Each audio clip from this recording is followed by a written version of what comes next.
Завершился смотр конкурса на звание «Лучшая единая дежурно-диспетчерская служба муниципального образования Дальневосточного федерального округа». Лучшие признали ЕДДС Ленского района. Все подробности у Дениса Семенова. По итогам конкурса в 2014 году лучшей ЕДДС Дальневосточного федерального округа стала единая дежурная диспетчерская служба Ленского района, набравшая наибольшее количество баллов и оставив позади около 170 диспетчерских служб Дальнего Востока.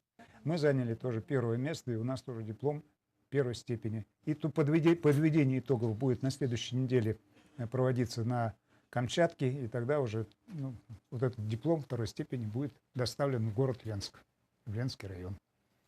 Победитель конкурса ЕДДС Ленского района создана 2 года назад. Возглавляет ее Леонид Алексеевич Ильяхин. Ежедневно в суточное дежурство заступает смена, состоящая из 2 человек. Всего в штате единой диспетчерской службы Ленского района 12 человек.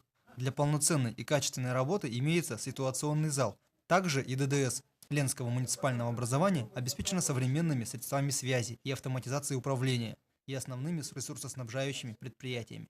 В Ленском районе с недавнего времени начала работу система 112, то есть система IVR функционирует на всех операторах сотовой связи.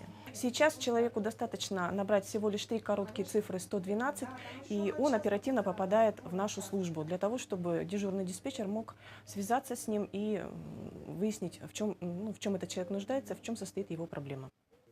В ходе конкурса комиссии Главного управления МЧС России по Республике Саха-Якутия каждая дежурно-диспетчерская служба оценивалась по ряду показателей: наличие специального ситуационного зала, оснащенного специальными средствами связи, наличие пожарного и инженерного мониторинга, автоматизированные системы центрального оповещения населения и другие.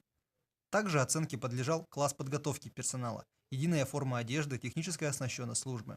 Конкурс проводится в целях совершенствования организации деятельности ЕДДС в условиях чрезвычайных ситуаций, внедрения и распространения передового опыта в области обеспечения функционирования ЕДДС, объективной оценки деятельности и поощрения наиболее отличившихся из них.